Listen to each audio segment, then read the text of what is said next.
Olá a todos, sejam bem-vindos. Eu sou o professor Wellington e essa é mais uma aula do curso de Física Básica. Hoje é a nossa aula de Física Mecânica, exatamente a nossa aula 5, onde a gente vai fazer um pouquinho mais de exercícios, principalmente treinando aí um pouquinho o que a gente aprendeu nas últimas aulas. Vamos lá? Bem, hoje eu queria fazer com vocês uma aula de exercícios, onde a gente vai explorar 3 tipos de exercícios. O primeiro exercício é um exercício onde a gente vai trabalhar a parte de notação científica e ordem de grandeza. A gente depois vai fazer um segundo exercício, onde a gente vai trabalhar a parte de velocidade instantânea e aceleração instantânea, e, portanto, aplicar um pouquinho do conceito de derivada, e finalmente fazer aqui um terceiro exercício, onde a gente vai desenvolver a parte de encontro de móveis, ou seja, corpos que estão se movimentando em MRU, movimento retilíneo uniforme, mas eles acabam se encontrando. Vamos lá? Bem, a primeira questão é de notação científica e ordem de grandeza, e o enunciado dela é o seguinte: sabe-se que a distância média entre a Terra e o Sol é de 150 milhões de quilômetros. Então, 1, 2, 3 mil, 1, 2, 3 mil, 1, 2, 3 milhão. 150 milhões de quilômetros.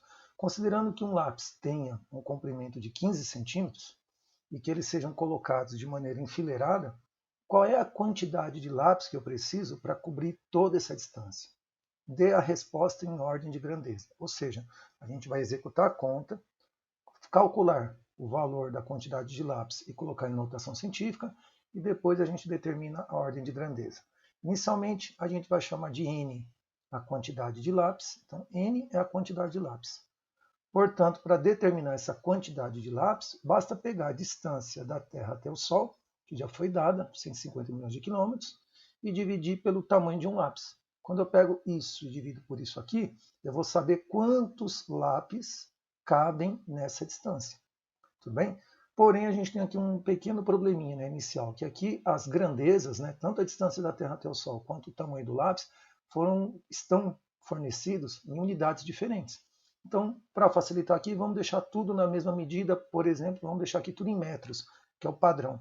Então, a gente vai pegar aqui inicialmente a distância da Terra até o Sol, que é de 150 milhões de quilômetros, o quilo vale 1000, então se a gente tirar esse K, que é quilo, dá para a gente acrescentar mais 3 zeros. Então, o que eram 150 milhões vai passar a ser agora 150 bilhões de metros. Então, acrescentamos mais 3 zeros no lugar do quilo.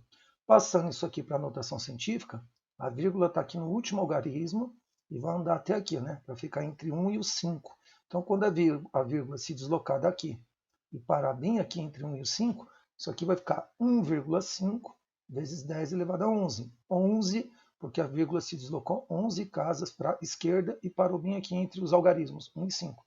Então, 1,5, 10 elevado a 11 metros é a mesma coisa que isso. No caso do tamanho do lápis, o tamanho do lápis é 15 centímetros. 15 centímetros para converter para metros é só dividir por 100. Então, 15 dividido por 100, que cada 1 metro são 100 centímetros.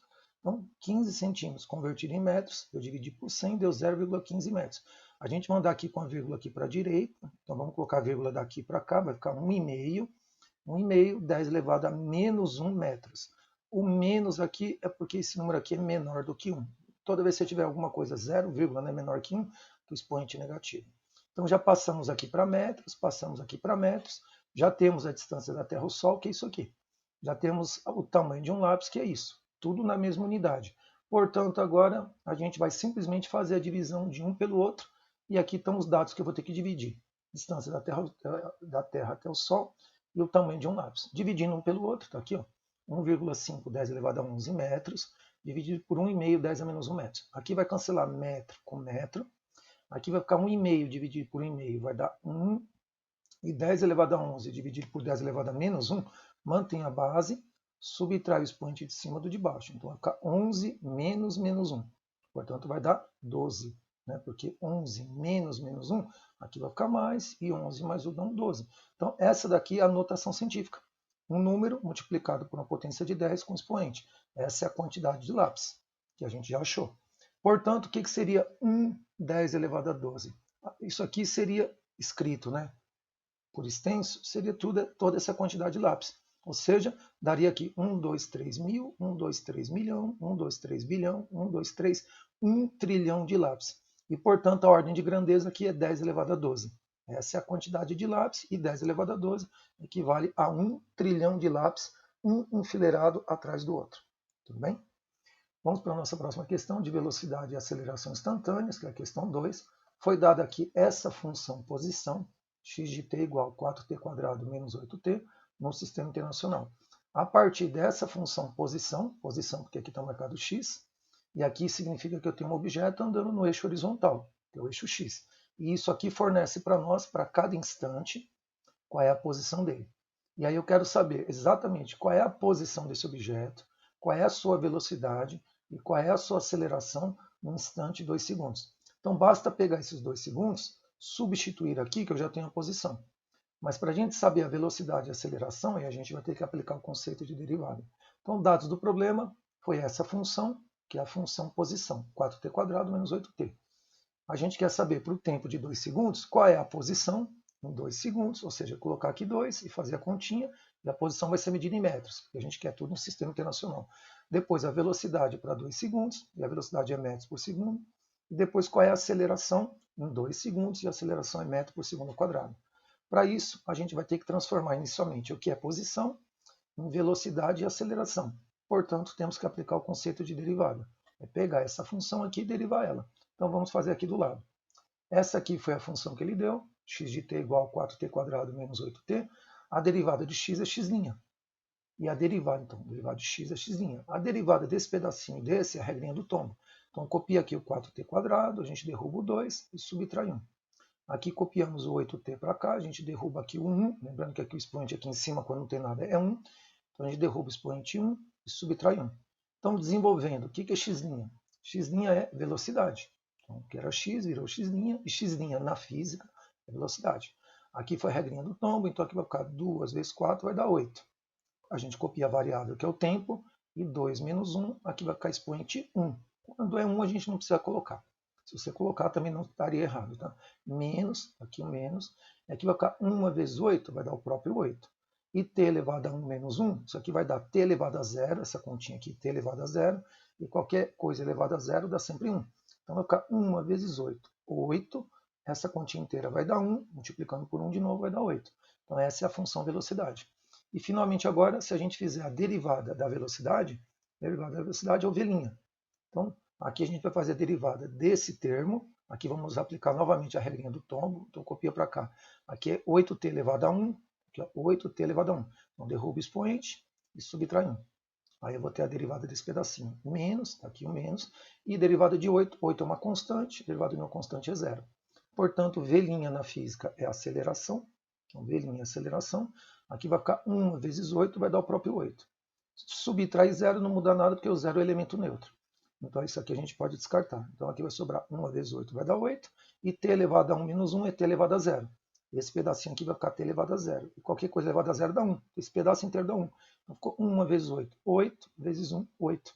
Portanto, essa é a função aceleração. Essa daqui é a função velocidade, ela depende do tempo. Essa é a função posição, que depende do tempo. Essa é a função aceleração, que não depende do tempo. Aqui não tem a variável tempo. Então, significa que essa aceleração já é constante durante todo o movimento. Próxima etapa agora é simplesmente substituirmos os valores. Pegar agora o tempo de 2 segundos e a gente vai calcular agora a posição para 2 segundos. Então, vamos lá. Então, pega aqui a função que o problema deu, x de t igual a 4t² menos 8t, e onde está aqui o tempo, vamos colocar 2 segundos. Então, colocando aqui vai ficar x para 2 segundos é igual a 4 vezes o tempo, que é 2, 2 ao quadrado, que aqui está ao quadrado, menos 8 vezes o tempo, que são 2 segundos. Aqui tem que fazer a primeira potência, então 2 ao quadrado dá 4, 4 vezes 4 dá 16, menos, está aqui o menos.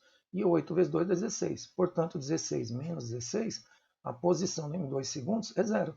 Então significa que em 2 segundos, esse objeto está passando pela origem. O zero da reta, esse 0 metro, significa que é a origem do eixo x. Agora, calculando a velocidade para 2 segundos. Então, vamos pegar aquela função velocidade que a gente achou. Essa é a função velocidade, que é a derivada disso aqui. E vamos substituir aqui 2 segundos. Então, vai ficar a velocidade para 2 segundos. É igual a 8 vezes o tempo, que são 2, menos 8. 8 vezes 2 dá 16. Menos, está aqui 8. Ficou 16 menos 8. Então, a nossa velocidade para 2 segundos é de 8 metros por segundo. E como aqui deu positivo, significa que o movimento do objeto é para a direita. Quem anda em linha reta só tem duas opções, ou anda para a direita ou anda para a esquerda. Aqui, como a velocidade deu positiva, ele está andando para a direita. Então essa setinha aqui é só para lembrar a gente que o movimento se dá para a direita, no mesmo sentido do eixo X, no mesmo sentido da trajetória. E por último, vamos calcular a aceleração em 2 segundos. Porém, a gente sabe que a aceleração, conforme nós já tínhamos feito na tela anterior, a aceleração é simplesmente 8. Ela não depende do tempo. Então, se ela não depende do tempo, mesmo que a gente coloque aqui 2 segundos, vai ficar a aceleração para 2 segundos, vai continuar sendo 8. 8 metros por segundo ao quadrado. Como isso aqui é um número é uma constante. Então, durante esse movimento, a velocidade do objeto vai mudar, mas a aceleração dele vai ser sempre a mesma, de 8 metros por segundo ao quadrado. Como aqui ela deu positiva, significa que esse movimento é acelerado. Ou seja, aceleração positiva significa que essa velocidade aqui vai aumentar. E essa aqui é a taxa de aumento. Significa que a cada segundo que passa, essa velocidade aqui vai aumentando de 8 em 8. Então, a cada segundo que passa, a minha velocidade vai ser incrementada de 8 em 8 metros por segundo. Esse é o significado de uma aceleração de 8 metros por segundo ao quadrado. Cada segundo, a velocidade aumenta 8 metros por segundo. Para terminar, a gente vai fazer agora um problema de encontro de móveis, em MRU. MRU é aquele movimento onde você anda em linha reta e os corpos têm velocidade constante. Então, vamos supor essa situação. Considere aqui dois móveis, A e B, que se deslocam com velocidades constantes no mesmo sentido positivo do eixo X. Então, os dois estão andando para a direita. No instante zero, quando o meu cronômetro estava parado, a distância entre eles era de 250 metros. E o móvel A mantém uma velocidade constante de 15 metros por segundo, enquanto que o móvel B está com velocidade de 10 metros por segundo. Então, a partir dessa leitura, a situação que a gente está querendo analisar é essa aqui. Então, dois corpos, né? Um móvel A, um móvel B.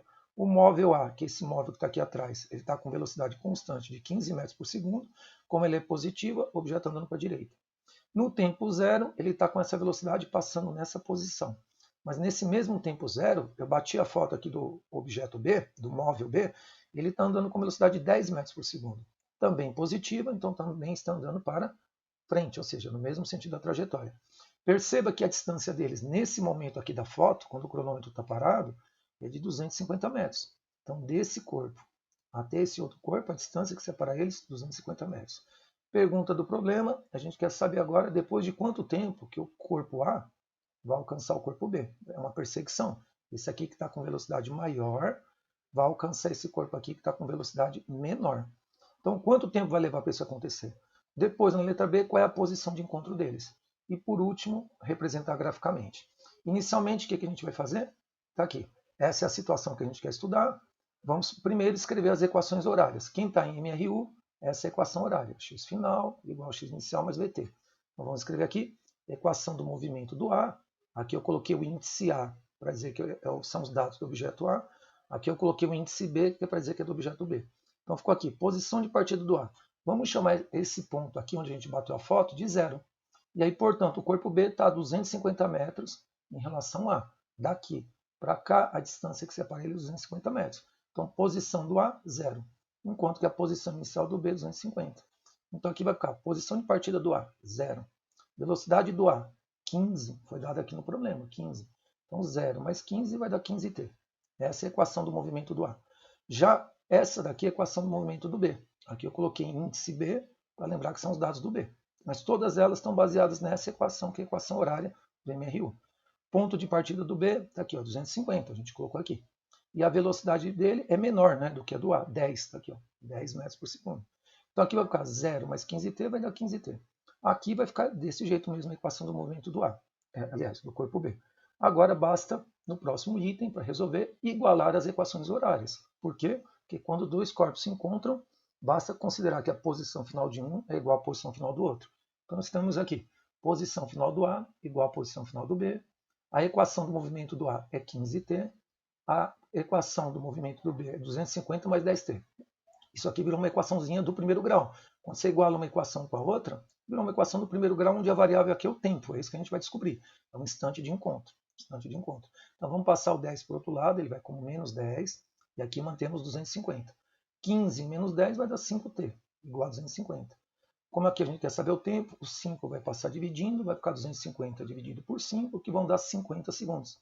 Então, a partir do cronômetro parado, quando eu apertar o cronômetro, depois de 50 segundos, o carrinho B, ou seja, o móvel A, ele vai conseguir alcançar o móvel B. Lembra que o móvel B estava na frente e o móvel A estava atrás. Então, depois de 50 segundos, acontece o encontro.